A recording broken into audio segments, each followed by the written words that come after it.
Chapter 389, The Time He Waited, the Time He Walked, 2. Thus, the sky and the earth faced each other, but they wished there was something not just across from them, but also beside them. And so, the sky forged a sword, and the earth forged a sword.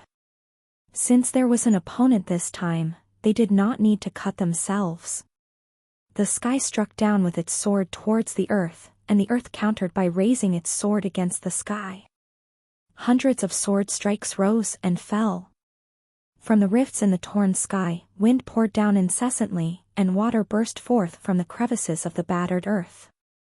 The shattered skies were sealed into various moments like spring, summer, autumn, winter, polar night, midnight sun, new moon, and full moon. The split earths were divided into dozens of continents and hundreds of thousands of islands, each preserved with its own unique ecosystem. In celebration of climate and sea, seasons and the birth of life, people named the moment of the second sword strike, Sword Moon. 2. Planetarium. In a brunch cafe serving as an intermediate base in the lion world, an unexpected commotion was unfolding. Miss. Let's climb the tower together. A Mohican-haired delinquent roughly grabbed a frail-looking woman's wrist as he spoke. A small piercing glinted on the Mohican man's tongue that flicked incessantly. Please stop. The bespectacled woman cringed in fear, but the Mohican delinquent was relentless. Don't be like that, let's climb the tower. Don't be satisfied with the floors you've climbed so far, and aim for the 100th floor with tireless ambition. Wahaha. Yuck. Someone, please help. Like a subordinate facing a boss who unilaterally decides an absurd quota, the woman sobbed for help. However, cruelly, there seemed to be no one in this tower willing to help her. Was it that this injustice had touched the reverse scale of a girl who was about to quietly eat her meal? Ha! Really? They won't even let me eat in peace. A girl who had a trowel strapped to her waist was enjoying her meal but seemed about to stand up. What was there to hide? This girl was none other than the Grand Chamberlain of the Death King family. Her power was enough to cover the sky and crush the earth. Once the girl intervened, it was a foregone conclusion that the ruffian was no match even for a moment. But conclusively, the girl did not intervene. Stop right there, Grand Chamberlain of the Death King family. Voices calling out to stop the girl. Because clear justice did exist in the world. You guys.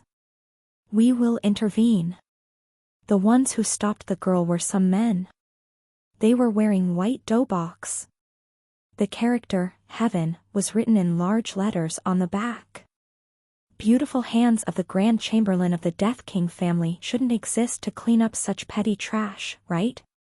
At the words of the man in the lead, the girl sat back down. She then flicked an eyebrow and said, I'll leave it to you. Because right now, I have to eat this seafood cream pasta right now. The men in white dobaks smiled broadly and crossed their arms simultaneously. Understood. Preventing such petty villains from running amok. That's what we are here for, after all. The men in white dobaks stood up and slowly walked away. Among them, only one had his hood pressed down deeply, silent, but all of them walked toward the Mohican delinquent. Thud, thud. Their attire was simple white, but their steps had a weight that reminded one of elephants, said to have lived on the Serengeti plains when it was still a grassland. Hey, stop now? Huh? Who are you bastards? The Mohican delinquent bared his teeth and spoke.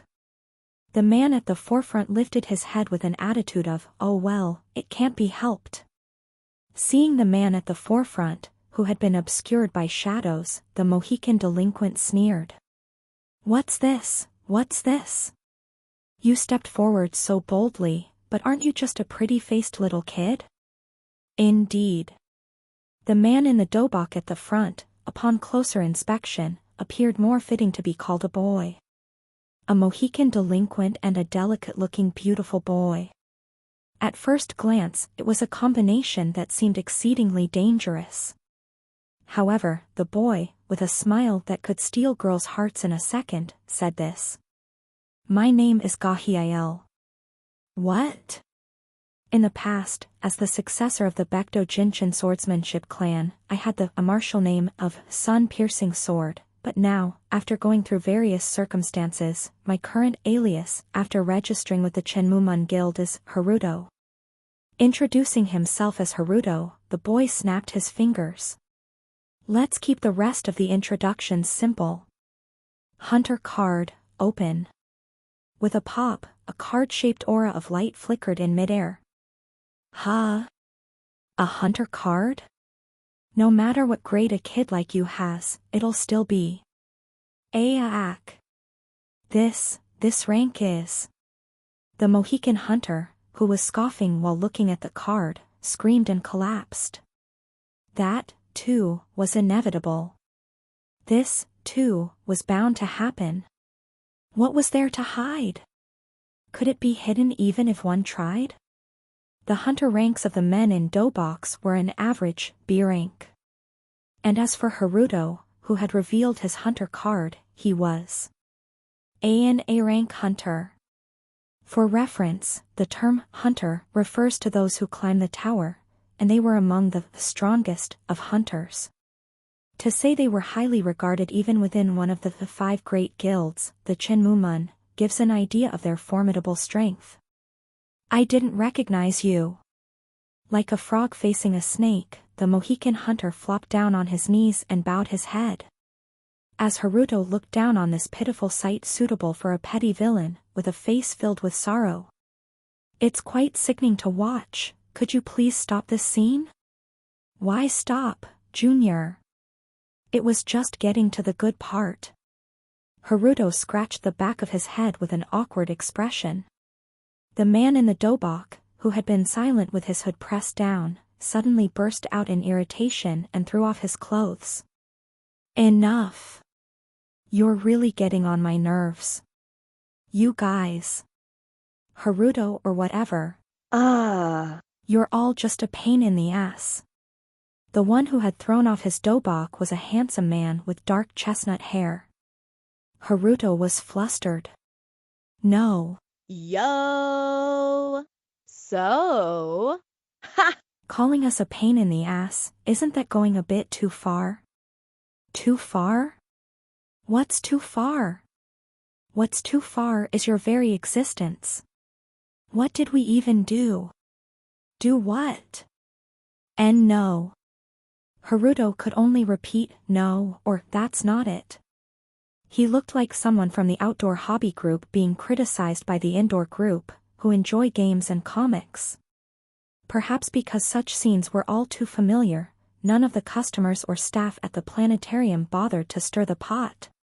The Grand Chamberlain of the Death King family and the other 2 retainers who had finished their meals beside her had already returned to their sanctuaries, absent from their spots. Maybe that's why. Yo! So? Ha! Vented his frustration, pointing at others. You guys too. Why are you just sitting there and watching? Yo! So? Ha! Pointed to an old man and a boy who, with hands clasped under their chins like tulips, were happily watching the commotion. The boy spoke first. Did you know? At first, surströmming seems like, why would such food even exist in the world, but as you eat, you come to understand the subtle taste of its logic. The old man continued. Who's stopping them for whose sake? At this age, I need to have at least this kind of pastime to watch over. You're too much.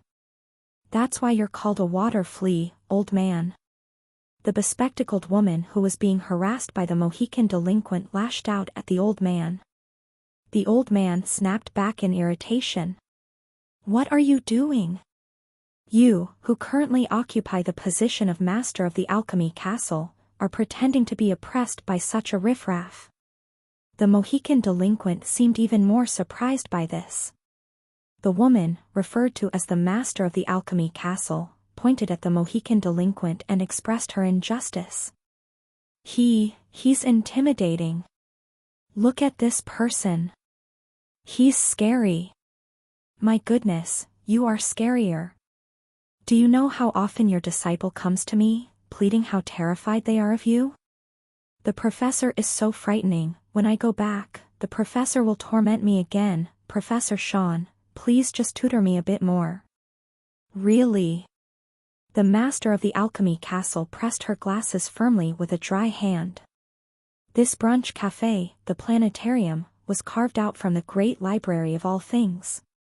The Great Library of All Things was a place that gathered various world segments under the name Apocalypse, and thus, the planetarium was inhaling the air from numerous worlds just beyond a thin sheet of paper.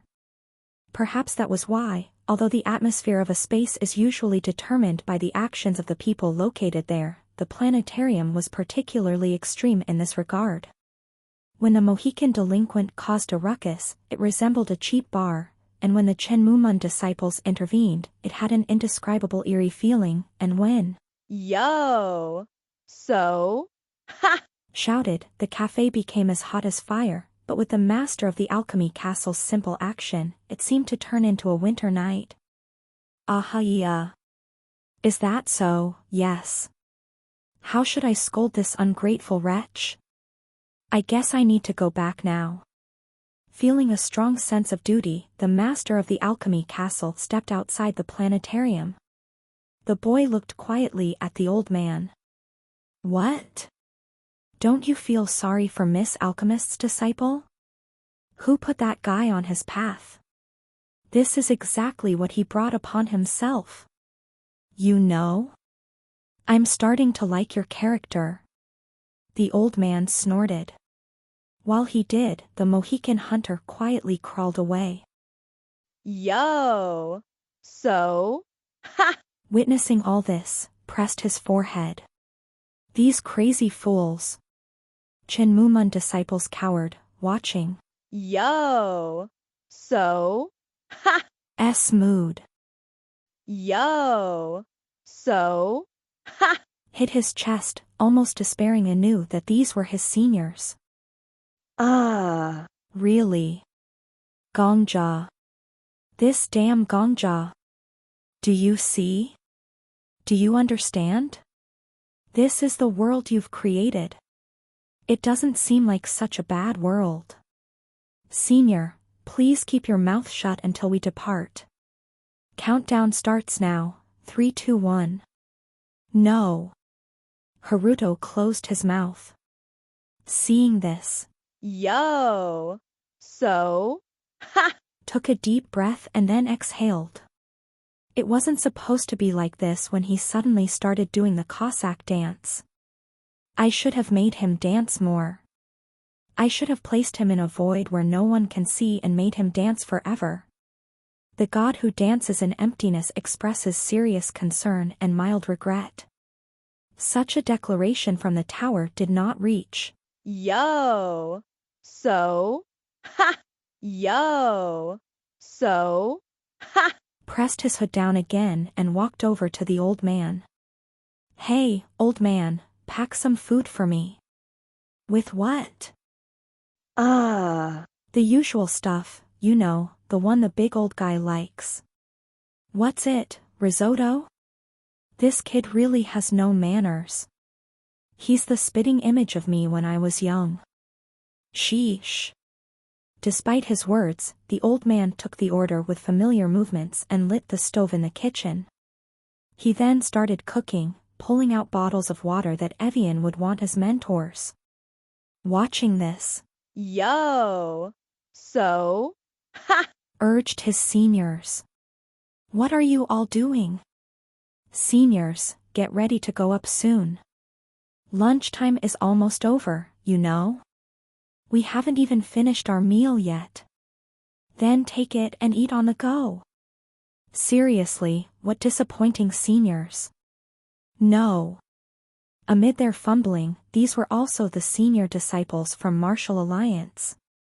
They skillfully held bowls and chopsticks to continue their meal. Yo! So?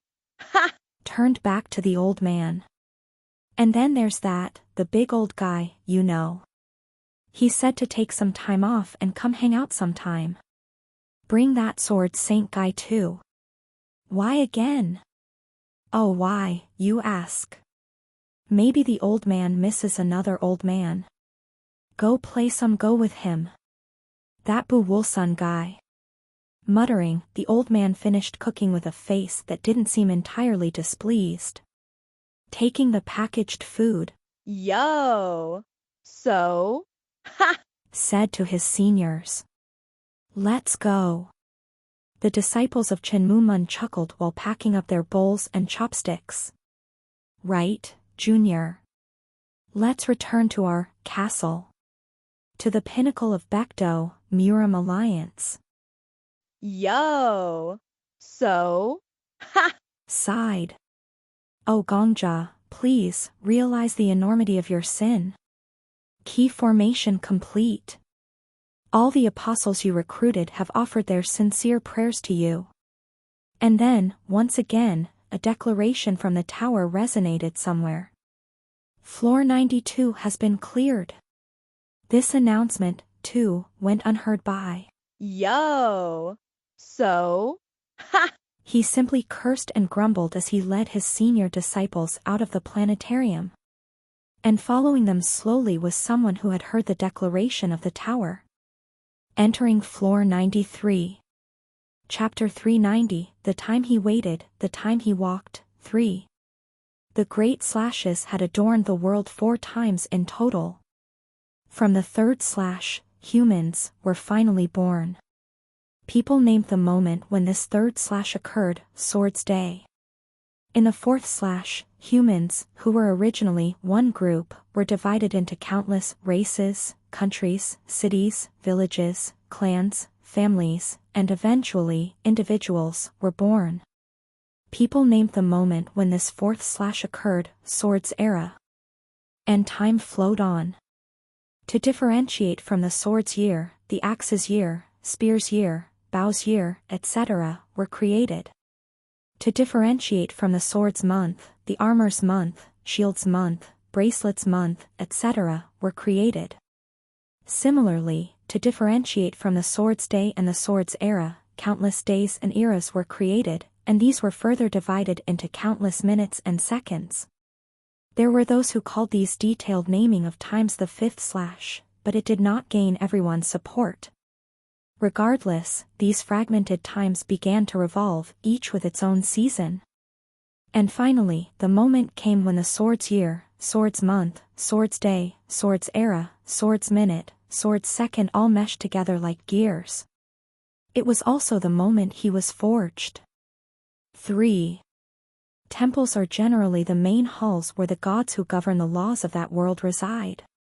Or they are sanctuaries created by banished gods to hide their bodies from other intimidating gods. However, this temple was neither of those. This temple was merely the shell of that god. Clang! Ruins.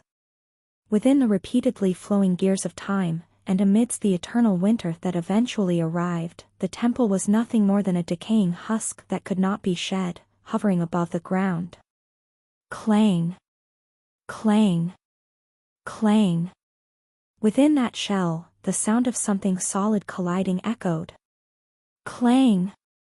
One of them was a small fist. A fist clenched as if it was grasping the world itself, striking with a force befitting it. Clang! With each strike, a shockwave that seemed to split the heavens and shake the earth reverberated. Clang! The other was a metallic fiend. At a glance, the metal mass seemed to be blazing fiercely. It was that red. However, upon closer inspection, what fell from the mass with each punch was not sparks but rust. It appeared so intensely red because it was thoroughly rusted from end to end.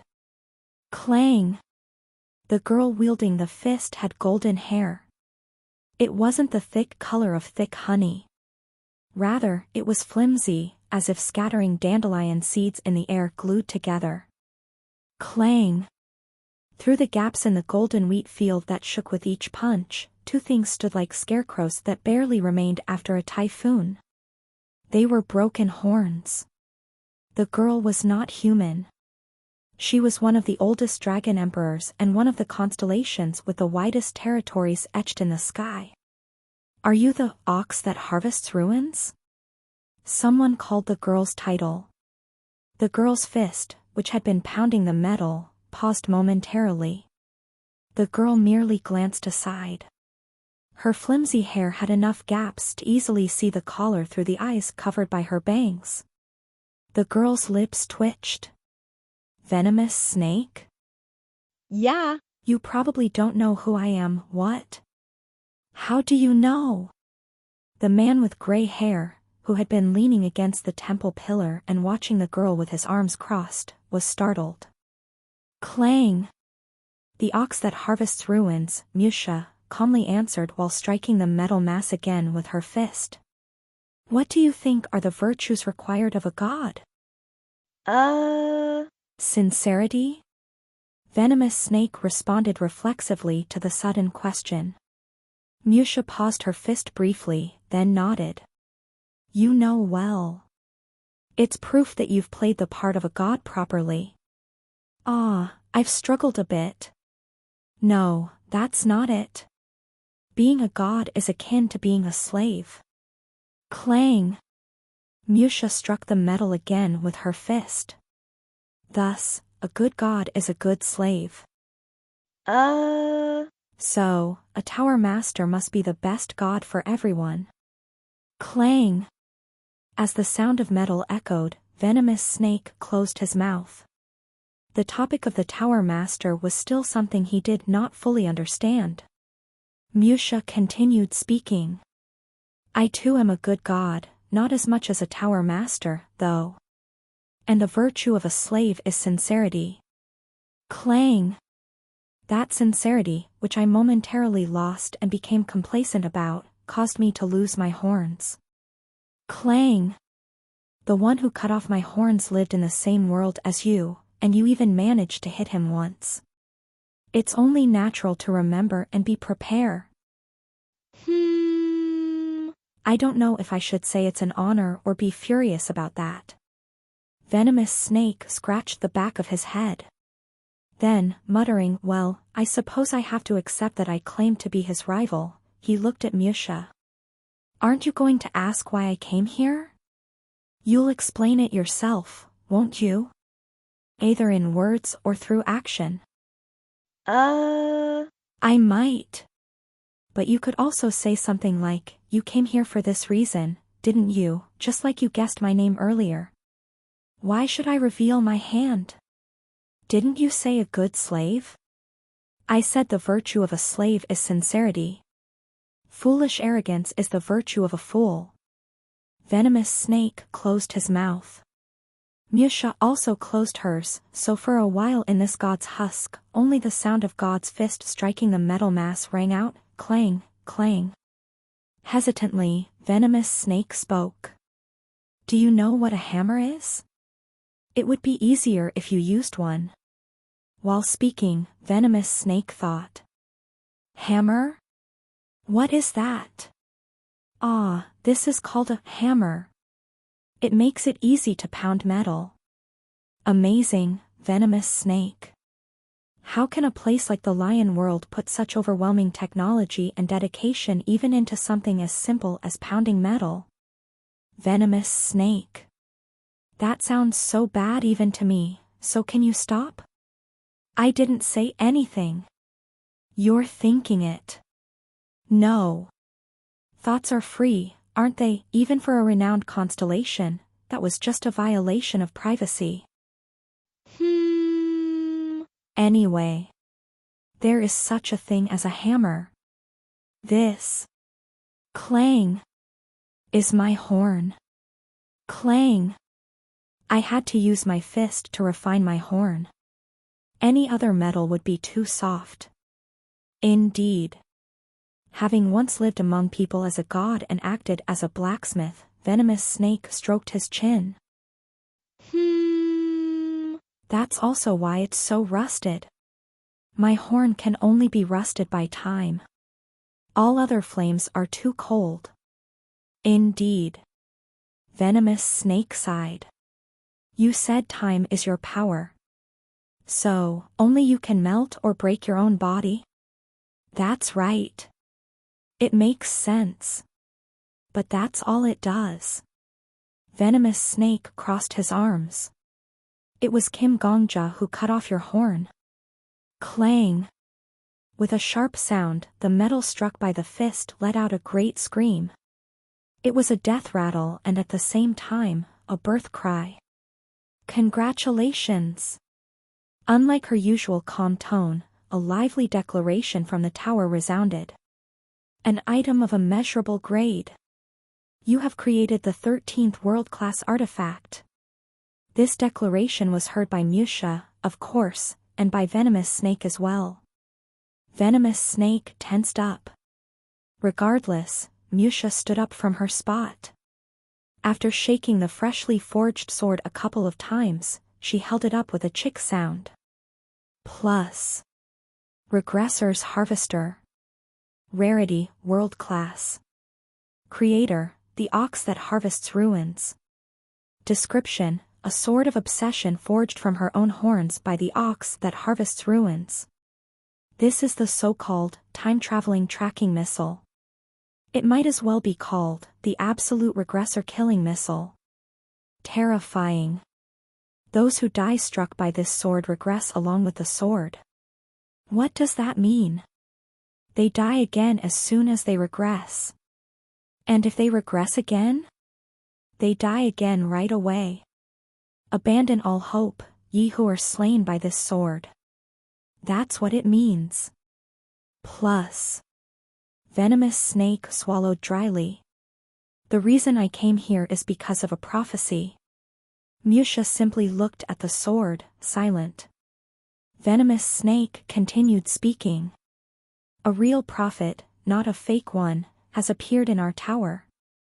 The prophecy said, Musha, that you would become a formidable enemy of Kim Gongja. As he spoke, Venomous Snake activated a skill. Activating Unparalleled Under Heaven. His SS-grade skill, Unparalleled Under Heaven, shows the predicted movements of the opponent. It essentially lets him see how the opponent will move next and allows him to respond accordingly. It's a simple yet powerful skill. It's like seeing what the opponent will throw in rock paper scissors before you make your move. Of course, even the simplest fight is more complex than ordinary rock paper scissors, more akin to subtracting one from rock paper scissors plus a game of tag. Nonetheless, or rather precisely because of this, if wielded properly by someone who knows how, the true value of this skill is immeasurable. And, of course, Venomous Snake was someone who knew how to use this skill properly.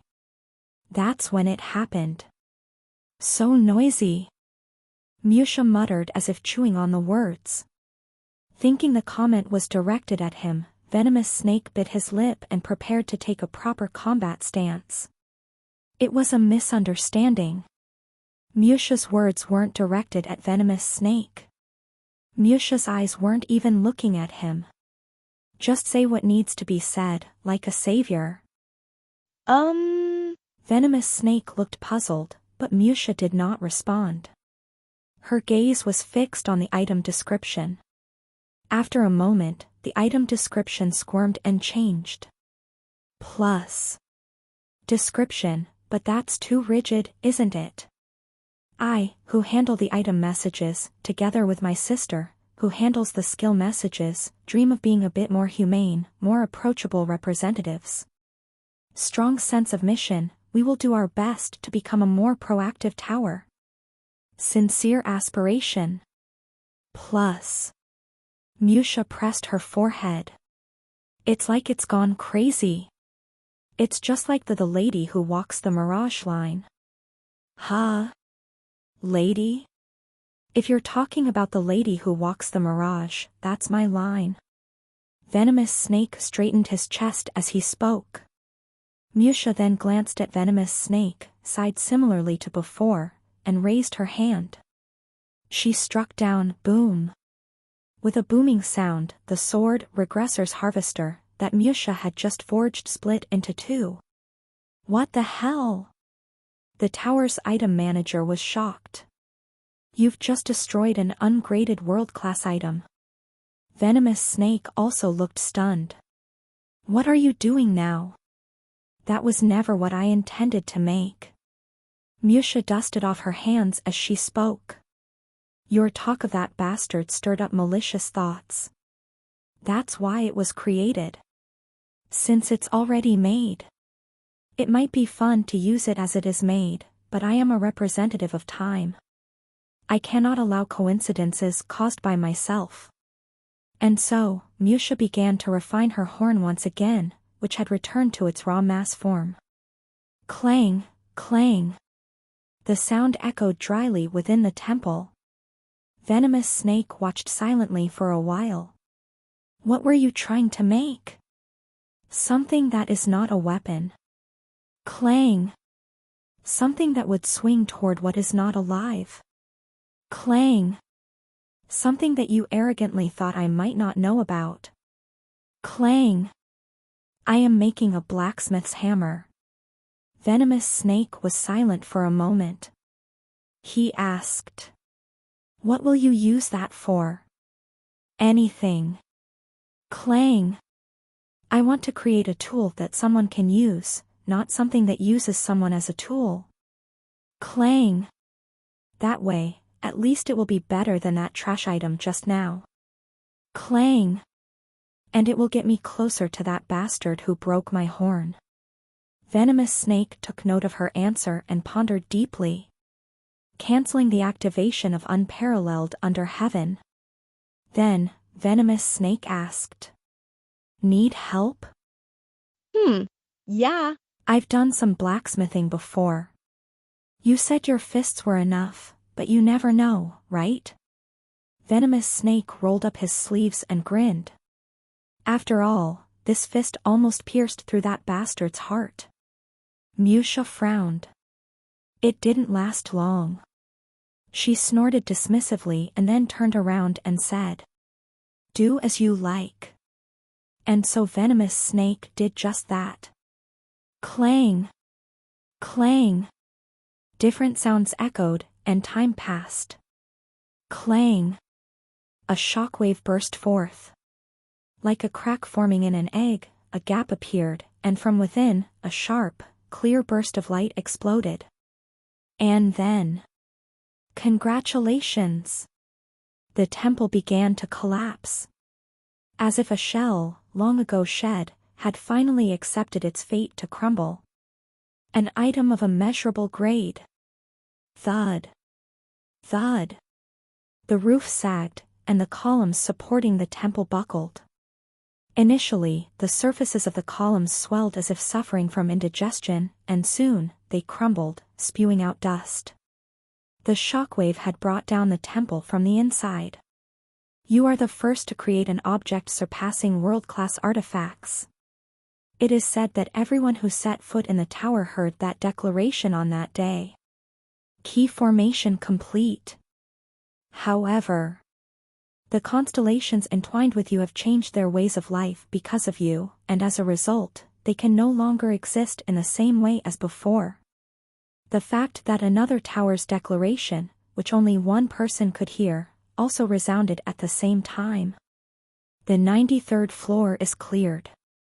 The one who heard the tower's declaration looked down at the collapsed ruins, at the eye-patched man joyfully holding a blacksmith's hammer and a girl with broken horns in the middle of it. Then turning around, he slowly began to walk. You are entering the 94th floor. Chapter 391, The Time He Waited, The Time He Walked, 4. From the moment he was forged, he was a soul, complete sword. Oh. It's done. Finally forged. Many people do not remember the first moment the world butchered them. It is only after time grows the body, and the body endures the mind, that meaningful cognition emerges, and from that cognition, memories are finally formed. However, for him, the length of his existence and memories were the same. At last, it's made. It has been tempered. The great law is complete. We have finally forged it. From the beginning to completion, those around him called him this. The primordial sword. He looked around at the people. Oh! The primordial sword. The gathered crowd looked hollow. Their gaunt fingers proved that everything they had grasped in their lives had slipped away like sand. Those fingers, wavering like countless seaweeds in the depths of the sea, clutched at his sleeves. Our. The impoverished spoke. Sorrow. Pain. They said. Disappointment, despair. They said. Suffering, suffocation, starvation, thirst. They said. Recognize us. Take responsibility for us. Thus, the impoverished collectively cried out. Save us. He stared at them and then turned away. The people gathered behind him were frail. Their trembling legs revealed the hardships of the paths they had walked thus far and the fear of the paths ahead. Those legs, stacked like logs, knelt at his feet. Our. The weak spoke. Future. Fear. They said. Hope, desire. They said. Waiting, regret, fear, wishes, they said. Feel for us. Bear our burdens. Take responsibility for us. Thus, the weak collectively cried out. Lead us. There were many such people. Since the primordial sword strike, a place that had never seen light, filled only with rotting darkness. Everywhere he turned his head, such crowds existed. They begged him, implored him, pleaded, and entreated him. From the moment he was forged, he was a sole, complete sword, and this meant he had a target and a reason to be swung. In a way, he was the protagonist of this world. This world exists solely for you. The person presiding over the law stepped forward and said. Every other human is just an illusion. A scarecrow. An empty can. Yet, the presiding figure did not seem impoverished or weak. Nor did he resemble an illusion, a scarecrow, or an empty can. Nevertheless, the presider continued unwaveringly. If there's any reason for others to exist in this world, it is solely to be shattered by you. To prove that you are right. Take responsibility for us. Thus, the weak collectively cried out. Lead us. There were many such people. Since the primordial sword strike, a place that had never seen light, filled only with rotting darkness. Everywhere he turned his head, such crowds existed. They begged him, implored him, pleaded, and entreated him. From the moment he was forged, he was a sole, complete sword, and this meant he had a target and a reason to be swung. In a way, he was the protagonist of this world. This world exists solely for you. The person presiding over the law stepped forward and said. Every other human is just an illusion. A scarecrow. An empty can. Yet, the presiding figure did not seem impoverished or weak. Nor did he resemble an illusion, a scarecrow, or an empty can. Nevertheless, the presider continued unwaveringly. If there's any reason for others to exist in this world, it is solely to be shattered by you. To prove that you are right. Pointing to the impoverished. To be saved by you. Pointing to the weak. To be protected by you. Pointing to himself and the outside. To be surpassed by you. Somehow, he could feel that there was no falsehood in those words. Is that so? He understood. In this vast world, am I the only special one? I am. Alone. 4. Dusk had settled. The shadows left by the sun were gradually being consumed. This corrosion occurred sporadically, and the darkness, like constellations nailed to the sky, staked their claim everywhere. Eventually, everything would turn black, but for now, on the dim twilight that only spread its roots, a spider was dying. Next to the convulsing spider, there was a slender, trembling finger. It was the finger of a pale and delicate woman. Following the green veins on the back of her hand upward led to a slender wrist and an equally long arm that stretched out like a tree branch in winter. The woman, breathing heavily with her face buried in the dirt, was the gray spider. The gray spider was dying. The enmity built up by the magic tower. The resentment she had gathered. The endless challenges had ultimately brought down her, who had once been the emperor of the 50th floor. We won. Someone beside the dying spider spoke. Finally, we've won. The gray spider knew exactly who the owner of that voice was. It didn't matter that it was dark. Even though she had almost lost her sight and hearing, she could tell. Despite the many people gathered around the gray spider, despite the fact that so many were watching her die, the gray spider could precisely identify the owner of the voice. Because she knew all of them. You monster! The man who had just shouted his words as if chewing them out was named Roderick. He was a werewolf from the White Wolf world, who had lost his parents and siblings to the magic tower she once led. The moon circle stones, embedded deep in the hearts and brains of the werewolves, were favored by the magicians of the magic tower as material for decorations. The more the werewolves starved, the clearer the color of the moon circle stone became, so the magic tower had made it standard procedure to starve werewolves in restraint to harvest these stones. Demon. The sobbing woman's name was Lin Yichen. Lin Yichen came from the dragonflower world.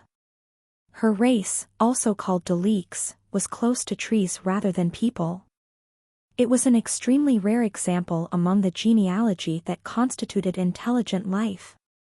Power that expanded without limit and an inflated self-consciousness took others' shelters for their stepping stones. The magicians of the magic tower gladly replaced the rarity of the Deleeks with uniqueness. Renowned magicians planted Deleeks in their personal pots, grooming them, and trimmed their various appendages with knives and scissors to their liking. The fruit that bore once a year was recognized as a fine delicacy due to its good taste and the effect of enhancing the magic power of the consumer. I wanted to kill her. The gray spider knew the name of the one muttering this. I surely had the right to do so. She also knew exactly where the one grinding his teeth had come from. I. Only I. I, of all people. They all had reasons to wish for her death. The gray spider was the queen of the magic tower. She bore the responsibility for everything the magic tower had committed. The gray spider was not exactly innocent.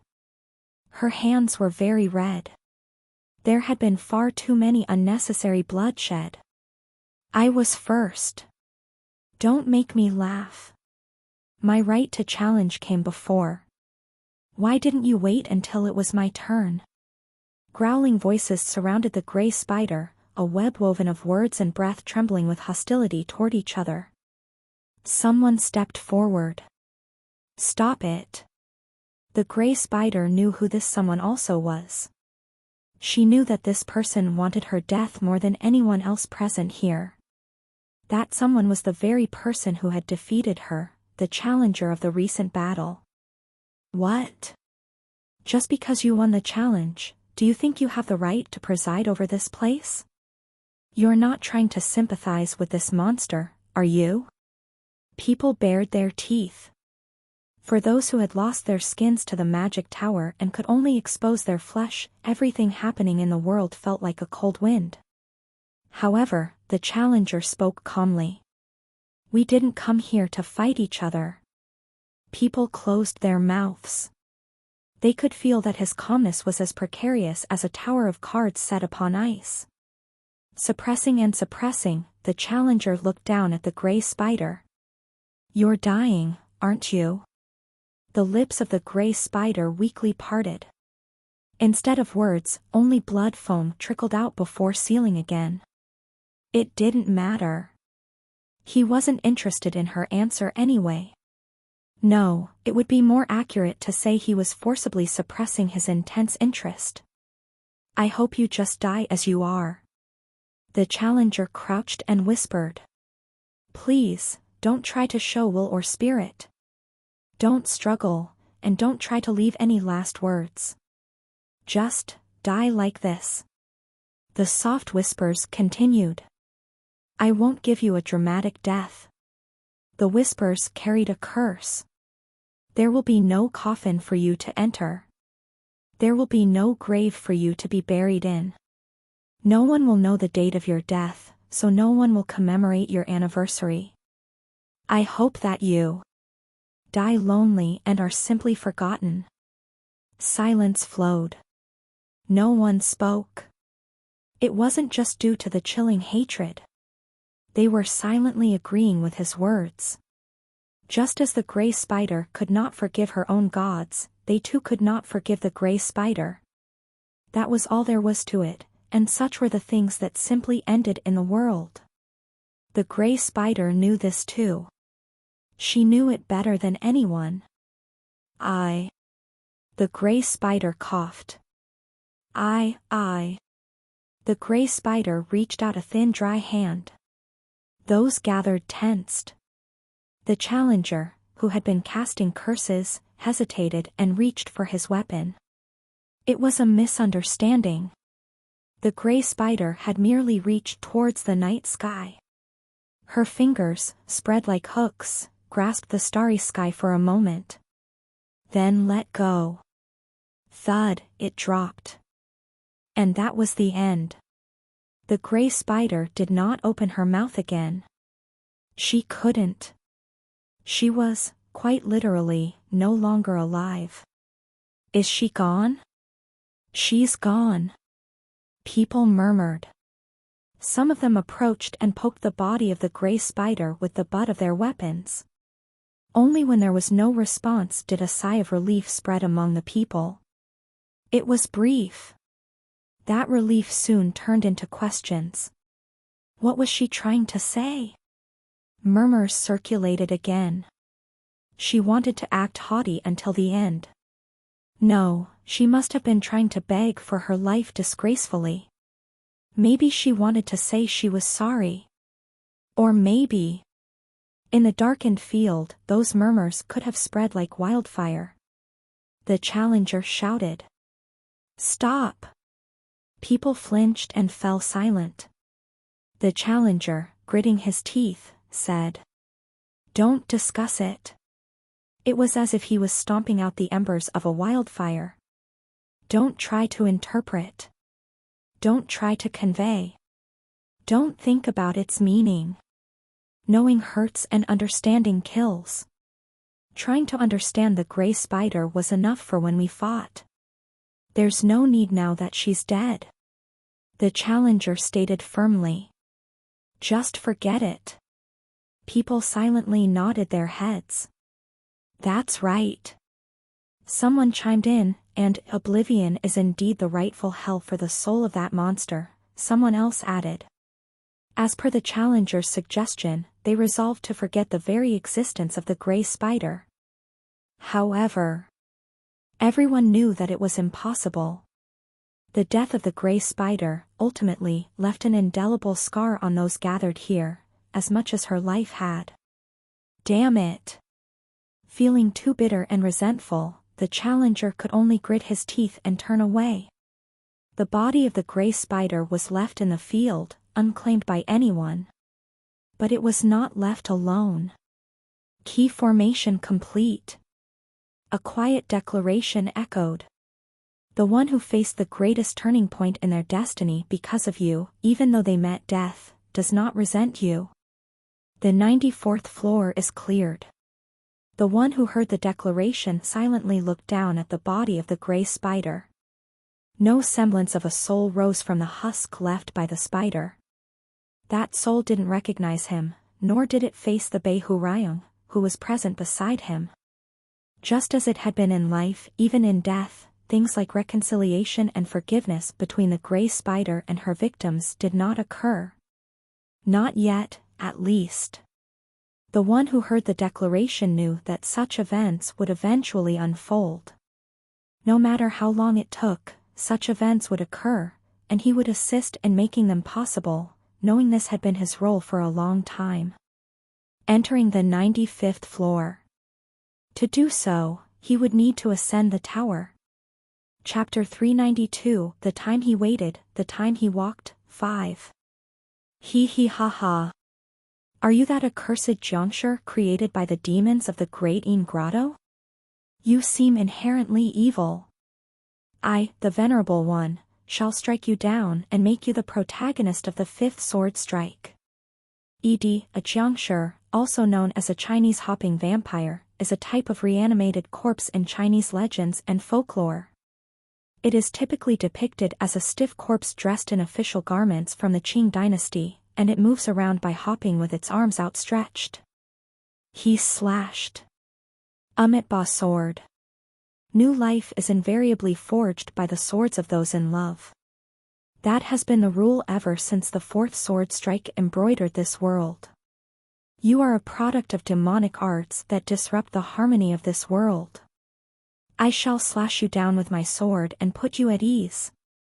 He slashed. The divine sword emperor who rules over the greatest sword continent has sent me. Silently lower your head, you vile Jiangshi king. He slashed. There was much to be slashed. Merely walking and breathing resulted in mountains of corpses cut down by him. It seemed as if everything that existed in this world did so just to be slashed by him. It shouldn't be so. Oh, primordial sword. It couldn't be so. Once again, the primordial sword has saved us. There must be something else. Primordial sword. Primordial sword. Primordial sword. Our beginning. Our end. Our savior. There must be. Our son, all of ours. He set out in search of that something. He left the grotto. You wandered the world. Allegedly forged by the demons of the Great Yin Grotto, he boarded a boat at the eastern sea's end and saw the rising sun for the first time, the sword swinging towards the world. Crossing several continents to the west, he stepped into a city of the tower where no one from his homeland had ever visited. Everything in this world, he even brought down a dragon drinking light in the Divine Sword Mountains, was waiting this way, and also met hermits sitting cross-legged under the ever-shining sky. TSK. Such a foolish fellow. The leader of the hermits said. Why such worries written all over your face? He looked at the leader of the hermits. While most were small compared to his size, the leader of the hermits was also tiny. That face, glowing pale blue, only had an overall outline with no visible eyes, nose, or mouth. They were a race called true human or divine human, and he had already crossed swords with such beings several times before. They were a terribly strong race. Yet, they were always a step weaker than him. He felt sorrow at this second fact. The true humans, in particular, made him very sad. He said, I am lonely. The true human grimly laughed. Then said, what is there to be lonely about? All who gathered in the Great Yin Grotto to forge you are your parents. And since everyone who gathered there was forged by this world, in the end, you are the son of the entire world. How blessed are you compared to orphans whose fathers abandon them stealthily in front of a noble family's door like thieves or hang on to their mother's cold breast not knowing she is already dead? He knew that too. There were many who pointed swords at him, but there were also many who opened their arms to him. He knew well where to go when he needed a warm embrace, not harsh winds. But he wanted more. I want to have my own brothers. A moment of silence passed. You speak sorrowful words. The true human picked a reed and brought it to his face. A slit shaped like lips appeared on his smooth face and bit the reed as if holding a pipe. Yes. The true human chewed on the reed for a while and then sighed. Yes. A sword only has meaning when each has one of their own. A sword held only in one side is merely a lethal weapon, muttered the true human. As the tip of the reed moved up and down for a while, he quietly waited. Eventually, the true human spoke. The technique that forged you is potent yet profound. It can be said that the heavens, earth, life, and principles of this world are all concentrated in you. The fact that it was done artificially means that human flaws have also been added. You will live a long time, incomparable to anyone else, but despite that, throughout your long life, there will be only you of your kind. However, there's no need to take that grim assumption as a prophecy. The true human spat out the reed and walked towards him. Thud, thud. He hesitated. With every step the clearly smaller true human took, he seemed to grow larger. Thud, thud. The sound of his footsteps became louder and heavier. Boom, boom. He felt it as a vibration before the sound, and felt it as the sensation of a shadow heavily draped like a rain-soaked blanket. Lower your head. Before he knew it, the true human, now looking down at him, raised his fist. Let's see how many hits you can endure. It was the day he joined the sect. 5. Blood splattered, Q. The man let out a desperate scream. With blood-soaked, shimmering eyes, the man shouted as if vomiting blood. Black Dragon Master, how could you? The woman known as the Black Dragon Master burst out laughing, fan unfolded. Oh ho ho ho ho ho. My meticulous plan has achieved perfect success. Kim Gongja. Thank you for striving to offer him to me. Cook. Did you betray me? It would be a betrayal if I did it alone. But as soon as the Black Dragon Master snapped her fan closed, people rushed over in a swarm. Take this. Kim Gongja. Cook. Crusader, you too. Here's a stab. Heretic questioner. Hey, hey. Don't forget my sword too. Venomous snake. With this, I reclaim the rank 1 position. Even you, sword saint. Thus, after taking a hit from each, Kim Gongja vomited blood and collapsed. The Black Dragon Master laughed out loud again, covering her mouth with the fan. Ho! Ho! Ho! As everyone's will is such, this is not betrayal but a collective consensus.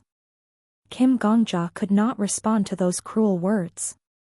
Those who were once called his comrades, but in truth had never been comrades at all, continued to laugh at Kim Gongja's end for a long time. Just then. Ha! Where is this? With a face full of bitter resentment, Kim Gongja suddenly rose to his feet. Before him shone a brightly flashing cross-shaped formation, with a staff leaning against it. I am the Tower Master. Tower Master? Why? Gongja.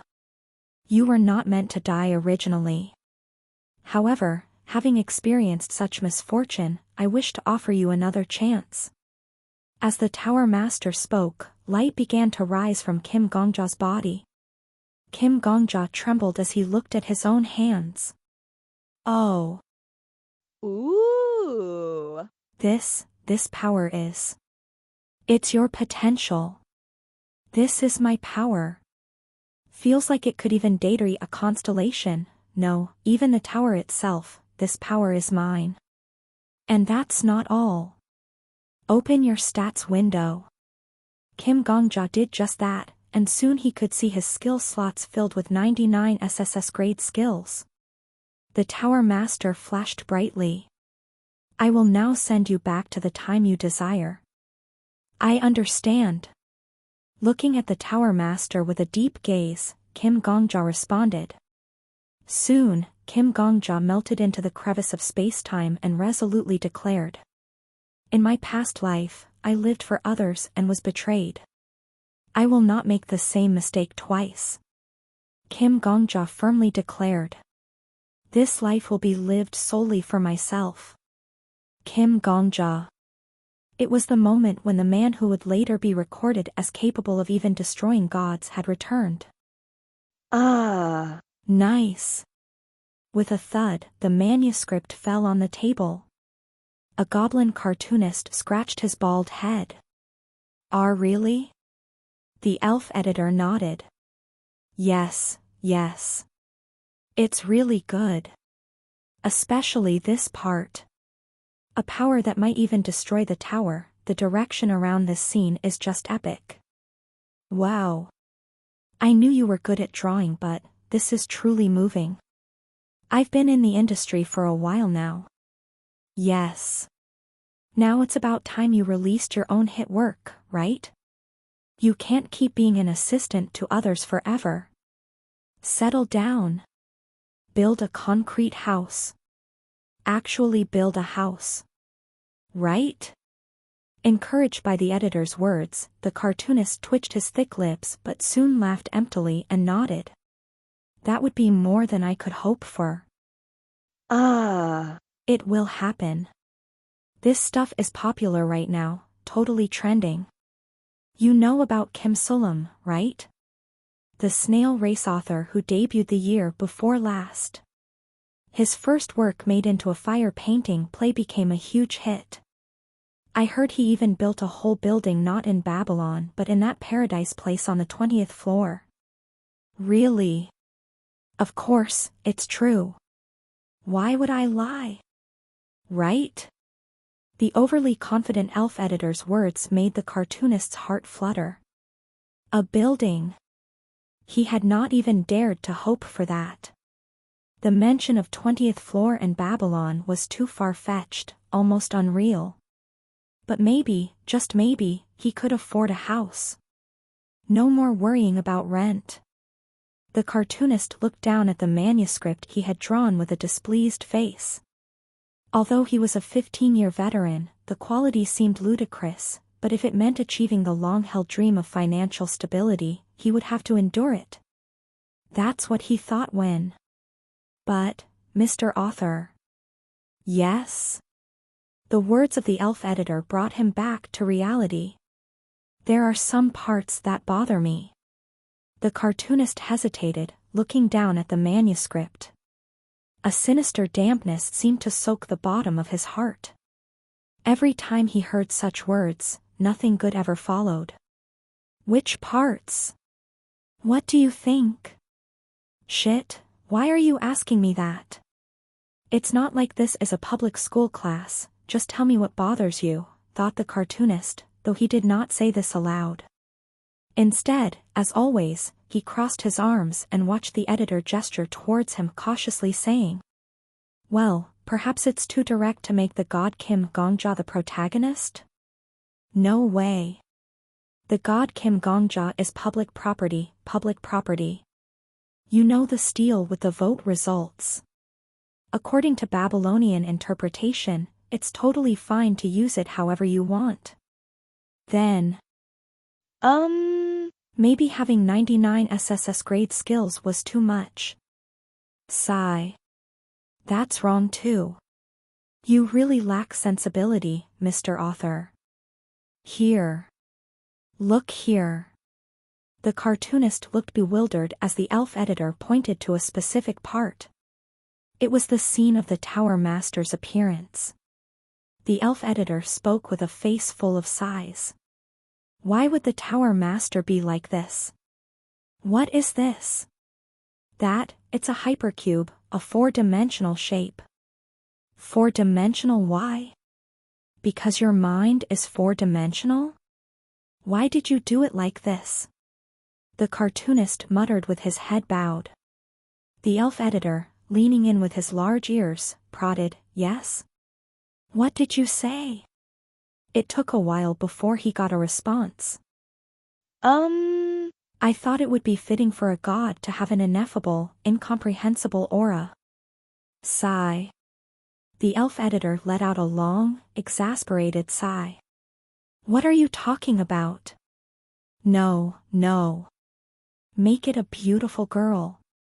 A beautiful girl in frilly clothes. Oh, would a pretty girl tower master overlap with the neighboring author's thousand-year viper? Then. Ah. How about a beautiful boy? A beautiful boy?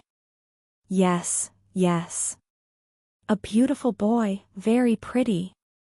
Make it so we can sell figurines. As the elf editor became increasingly excited, the cartoonist's expression sank further. Regardless, the elf editor continued tapping the manuscript with a sugar stick, critiquing. And what's this? Don't just send him off like this. Add something more. Since we're making it a beautiful boy, describe something. Like the beautiful boy tower master giving Kim Gongja a kiss on the forehead. Then light bursts forth. Zoom. How about that? The readers will drool over it, right? I shouldn't be giving away such ideas for free. As an editor, I should be getting paid for this. It's a loss for me, really. It disqualifies me as an elf. That? The cartoonist murmured with his head still bowed. I will think about it. The editor frowned. Think? What is there to think about? The cartoonist stood up without responding further. True to his goblin race, now called Ashura, the cartoonist's shadow loomed large and covered the elf editor. However, the elf editor didn't even flinch. What now? Are you trying to say you'll draw your own kind of comics again? The cartoonist turned away without a response, shoulders slumped. That won't work. It doesn't make money. The editor continued shouting at the cartoonist's back. You should know by now after struggling for 15 years, sir. The voice was more of a plea than a rebuke.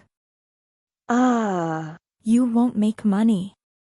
The cartoonist, clutching his manuscript, stepped out of the cafe. The editor's voice did not follow him past the cafe's door. The cartoonist took a deep breath. He gritted his teeth as he looked down at the comic manuscript he had drawn, then tensed as if he was about to throw it away, but instead hugged it to his chest and started walking. Key formation complete. The declaration of the tower echoed. The traces of the life you have lived are now a common myth in this world. 95th floor is cleared. The cartoonist, of course, did not hear the declaration. He simply continued walking towards his studio in silence. However, someone who heard the tower's declaration silently followed him. You are entering the 96th floor. Chapter 393, The Time He Waited, The Time He Walked, 6. Our sect is of the righteous faction. That's how his master began the conversation. What is the righteous faction? How would you answer that? At his master's words, he fell into thought. Righteous, upright, straight. He answered as he thought. I think it means to pursue what is right. What is the right thing? He thought and then answered. It literally means something that is not wrong. What is the difference between what is not wrong and what is wrong? He thought, but could not answer. The master, with his bandaged hand, pointed in one direction. What does that look like to you? He looked in the direction his master pointed. There were clouds like sheep's wool floating across the sky so blue it could tear. It looks like clouds. Yes. They are clouds. The master nodded and then asked. How do they look to you? That question plunged him back into deep thought. It was a while before he answered. They look pitiful. Why? Because they occupy such a vast sky alone. A horizontal crease formed on the master's bald face. A smile was spreading. The master, squatting crookedly, said, The first thing you said is the right one.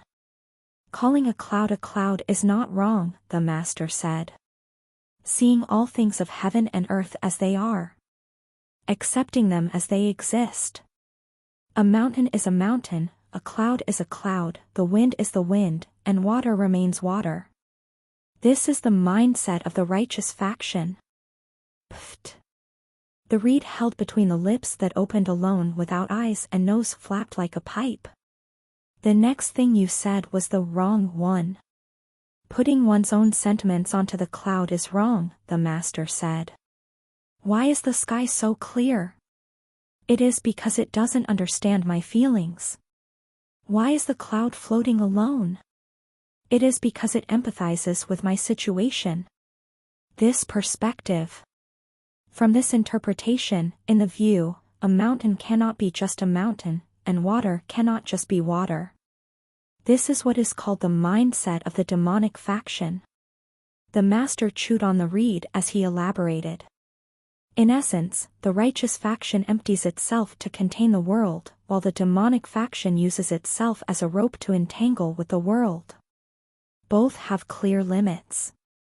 In the world of the righteous faction, a mountain is just a mountain and cannot be entangled with me.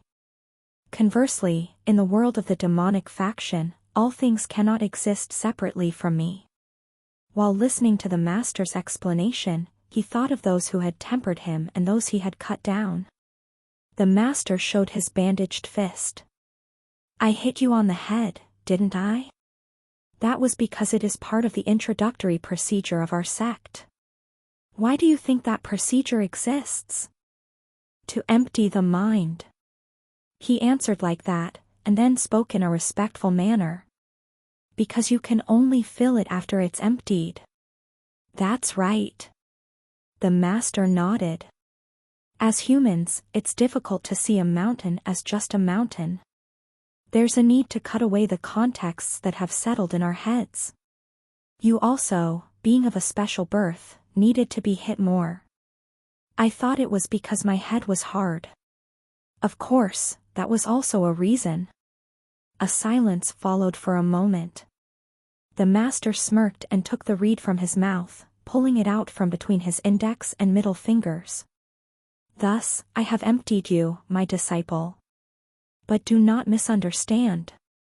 Whether it is the righteous faction or the demonic faction, both have their own value as much as they have their limitations. In other words, both can be dangerous if taken to extremes. What kind of danger? For example, imagine a martial artist from a righteous faction. This renowned martial artist has reached almost the level of an immortal, only able to see humans as mere humans. Whether it is a human who has tragically lost a child to a sudden calamity or someone born into a wealthy family who has lived without lacking anything in their life, in his view, they are merely the same single person. The master sighed. If you get used to seeing the world just as the world, eventually you come to regard all things as nothingness. Truly those who view the world with equality are those who cannot empathize with anything, mere monsters who have strayed from humanity. Having spoken clearly, the master stared intently at him. Do not become like that. I have taken you as my disciple. I have emptied you. Having been tempered in the midst of the demonic faction, I will teach you how to see the world correctly. But disciple, that world includes the hearts of those who tempered you, even your feelings towards them. The master spoke while leaning on his sword propem to the floor. The loneliness you have felt up to now is also a part of the world. It is not something to be overly valued, nor is it something to be discarded. Accept its weight as it is. The master's sword pointed towards the clouds drifting in the distance. Accept it. He saw it. Accept the world, accept yourself. He did just that. He stood up abruptly and took a deep breath. He opened his mouth. He screamed. The roar spread with the force to kill the spring. There wasn't any change on his face. His eyebrows furrowed slightly as he shouted with all his might. No tears flowed, and thus there was no sobbing. But that was his scream. Yes. The master nodded. Let it out. Cry. Keep what you've inherited, but make room for other things to enter. After that, I will.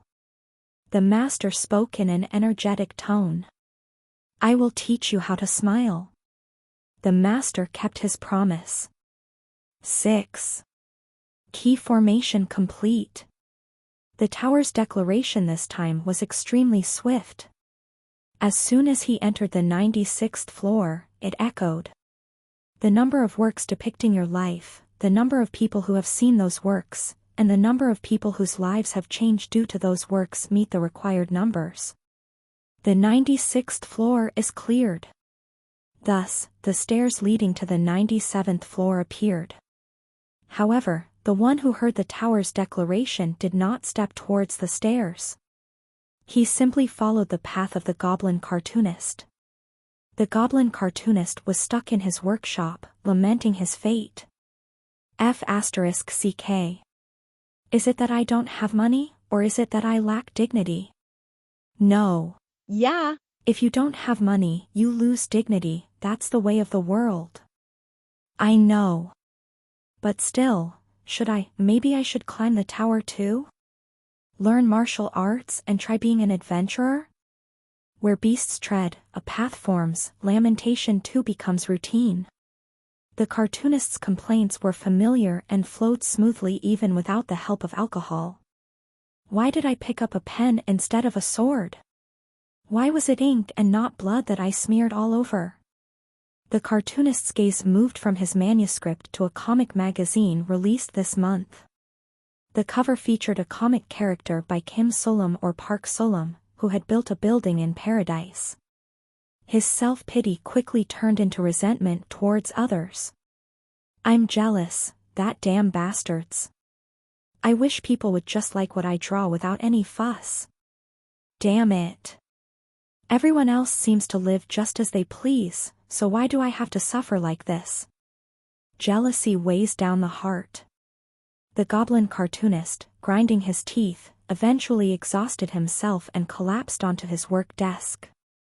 His mind, which had become as heavy as waterlogged cotton, was briefly occupied by images of Gongja, the Black Dragon Master laughing heartily, and the Tower Master alternating between a hypercube and a bearded old man before fading away. The sound of snoring filled the tiny workshop. You may enter the 97th floor at any time.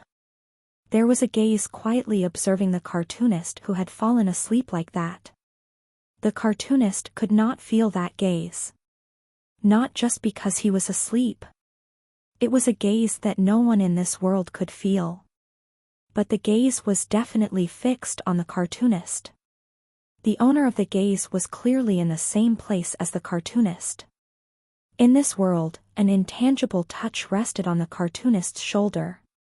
It moved up and down. It was a comforting pat on the sleeping cartoonist. The owner of the hand slightly mumbled with his lips. The voice did not reach the cartoonist. The touch, too, was not something that could be conveyed to him. Being on different levels, such comfort was never meant to be conveyed, thus it was meant to leave no trace and fade away. But it did not. No specific message came down like an oracle. The cartoonist did not suddenly awaken a skill, nor did his mind regress with ideas for a future hit comic. Every time the touch patted his shoulder, the cartoonist's breathing became more relaxed. Jealousy subsided, and resentment faded. That night, the cartoonist dreamed. It was an incoherent dream. There was a man, a human man. This man was cooped up in a tiny room even smaller than the cartoonist's studio, venting his dissatisfaction and lamentations about the world. Everything outside the tower was unfair. Everything inside the tower was absurd. It seemed there was no place for the man anywhere. Suddenly, the man received a skill. It was a skill truly suited for him. As if someone had spent a long time observing him and tailor-made it for him, it fit him so perfectly that it was hard to believe otherwise. If there was anything special about this skill, it was that it was made solely for him. The skill encapsulated his life. Perhaps the man was not alone. Even as he knelt lamenting, even as he spat out his resentment towards the world consumed by rage, the man was not alone. Someone had been with him. At the time, he might not have felt it, but now, the man knew. He knew it as clearly as possible. To you. While comforting the cartoonist, the man moved his lips. May luck be with you. The cartoonist bolted upright. He looked around as if he had seen a ghost. In the darkness of the workshop, he was alone. At least, that was the only perception he could have. The cartoonist furrowed his brows, thinking about the dream he just had. He thought for a long while. As he desperately clung to and pieced together the fleeting contents of the dream, like an old woman's sigh dissipating in the winter wind, the cartoonist imagined a story. Initially uncertain, the images gradually became bolder and clearer. The cartoonist nodded his head and then made a phone call. Hello, editor. Author? From the other side of the receiver, an irritable voice of an elf who had just woken up came through. What brings you to call at this hour? Ah. The cartoonist's face reddened. It was, after all, dawn. Sorry, should I call later? A groan came from the other side of the receiver. No, it's not the first or second time. Just go ahead. What is it, author? What's up? The cartoonist's face turned red again, and he cleared his throat. It's about the comic.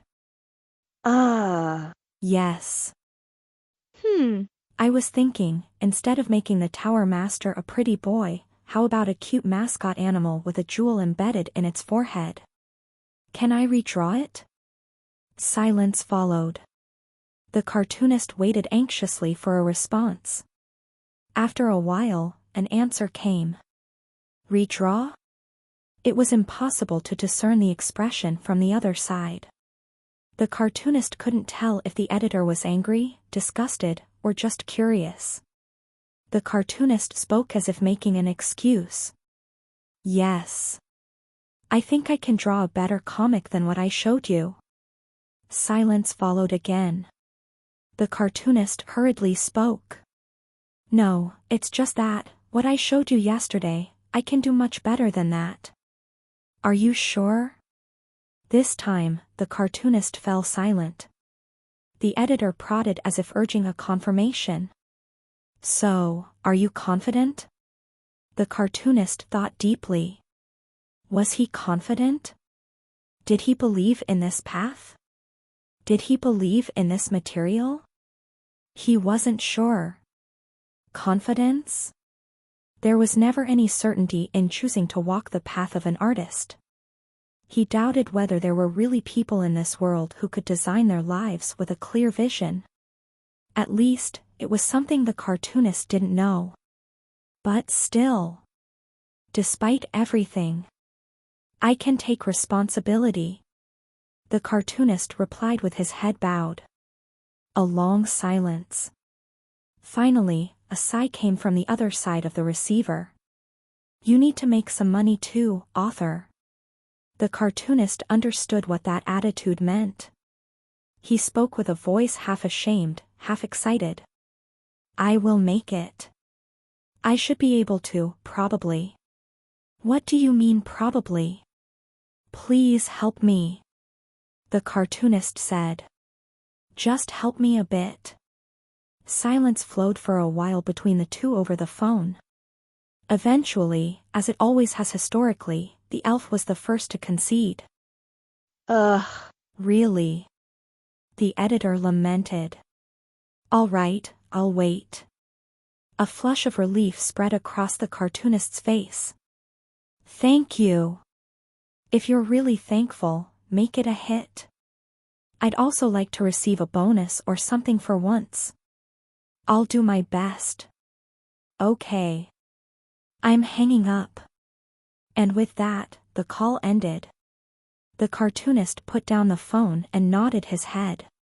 He neatly folded the manuscript he had drawn last time, tucked it into a drawer, and picked up his pen. His fingers, more excited than his heart, tapped on the blank manuscript paper. Although still not certain, this time, he had a good feeling. A really good feeling. Someone else was feeling a similar feeling too. He watched as the cartoonist began his work. The speed of the work was so fast that the pen running over the paper seemed not one but six, and the face unconsciously mimicking the expressions of the characters felt like not one but three faces. That sight of him immersed in his work as if possessed truly evoked the name of the race the cartoonist belonged to, the Azura. Perhaps the cartoonist would not make as much money as he hoped. He might be disappointed by people's reactions and frustrated by his own capabilities. However, when all the difficulties were overcome, at least he would be able to feel that he had done his best to create a work. This fact, the cartoonist himself did not know. The editor probably didn't know either. But the one who was with them could infer it. Like a cloud floating across the spring sky, a warm gaze swept over the cartoonist and then turned away. You are entering the 97th floor. The end was approaching.